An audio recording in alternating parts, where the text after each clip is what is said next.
Welcome back. And so I'm going to talk about the next kind of data type, informant data. So what is this? I data, judgments by knowledgeable informants about general attributes of an individual's personality. These can include acquaintances, coworkers, clinical psychologists, and so on and so forth. They don't require advanced training or expertise, although there are certain kinds of checklists that do require some training. However, you don't need them. And the reports you get are based on kind of observing patterns of behavior in whatever context the informant is in. So a teacher can give you great reports about how a student behaves in the classroom, but they can't really give you great reports about how they'll behave at a grocery store. We can do our best to kind of generalize, but that's the basic idea, and it's used frequently in daily life. Letters of recommendation, gossip, and everything in between. Advantages of iData. So it's based on a large amount of information that are essentially aggregated, many behaviors across many situations, and often, and this is the nice thing about self-report versus peer report, you can get multiple informants, so you can kind of get a really nice broad coverage of topic.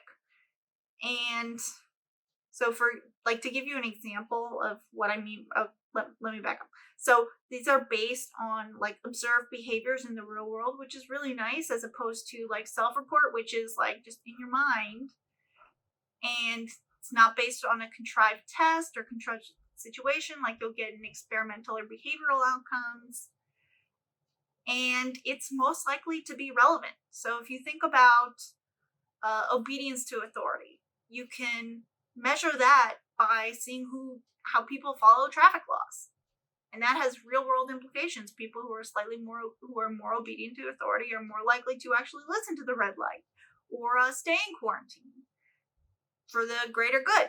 And that's compared to the Milgram experiment, which was very contrived. It's a totally contrived situation. The teacher and learner aren't actually shocking each other, or being shocked. And so there's a lot of question of, well, sure, in this very controlled situation, people do these things, but will they shock at the highest level? Will they be obedient in the real world?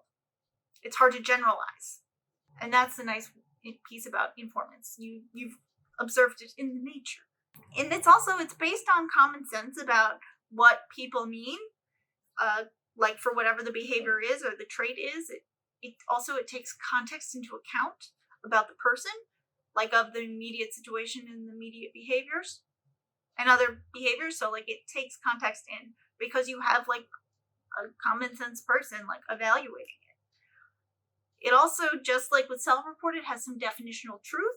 So some aspects of personality are based on what others see you do or how they react to you, like charm and likability. I can report that I think I'm super charming and likable and hilarious. However, I know that it doesn't matter what I think I am in terms of those traits. It matters what you think I am. Because obviously I am charming and all those fun characteristics. However, it doesn't matter what I think. It matters what the informants think, because you have to be the one that's charmed or entertained or liked. Now, in terms of causal force, there are kind of obvious ones like reputation. Your reputation is a function of what other people think of you, and that affects your opportunities as well as expectations and just those judgments around personality, which is less working, but it matters.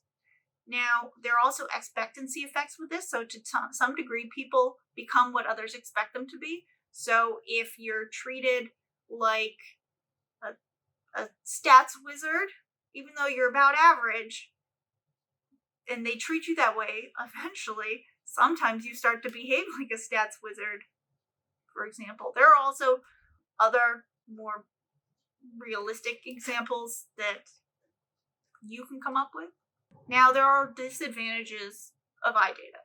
Lots of disadvantages. There's a reason why self-data is more popular.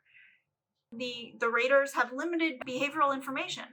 They often, for example, acquaintances only see each other in one context. So while a barista at a coffee shop can attest to how you behave in a coffee shop, they may find that you're different outside of that context. And so often with informants, it's helpful to have a wide range, or to recognize that there are kind of limitations, and people might differ. There's lots of interactions between person and situation.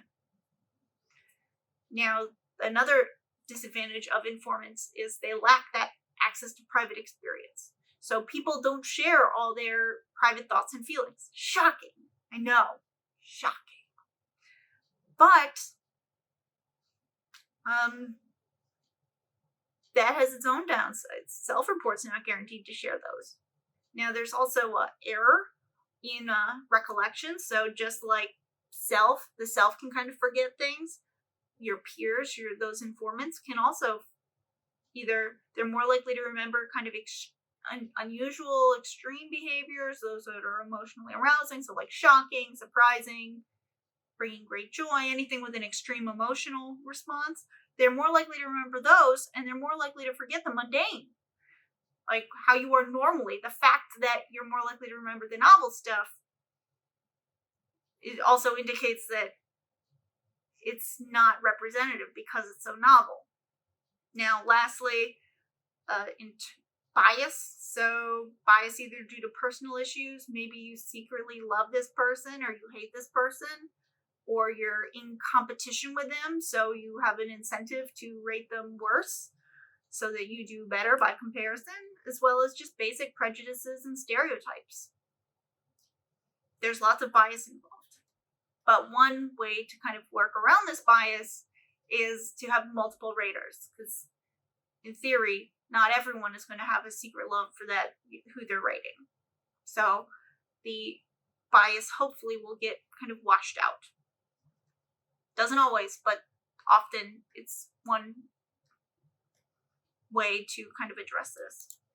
Now, there are a lot of practical implications with this. I work a lot with peer report data, and it is really expensive.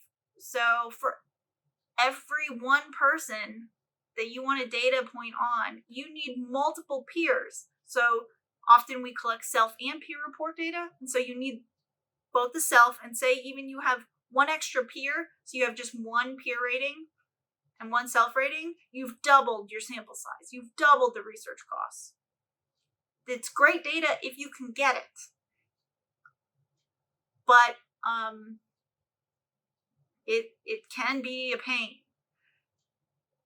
to collect it yourself. So I work with the Kelly Connolly Longitudinal, I co-direct it now on personality and aging. Lowell Kelly's he was a professor at first University of Hawaii, then Connecticut or UConn, then Purdue, then Michigan. So he's pretty well established. I can talk about him to visit me during office hours. I know way too much about this guy. But anyway, he and his wife Lillian here were both actively involved in this data set that started in 1935. And they collected peer reports of engaged couples. And so on average, couples had like 5 peer ratings.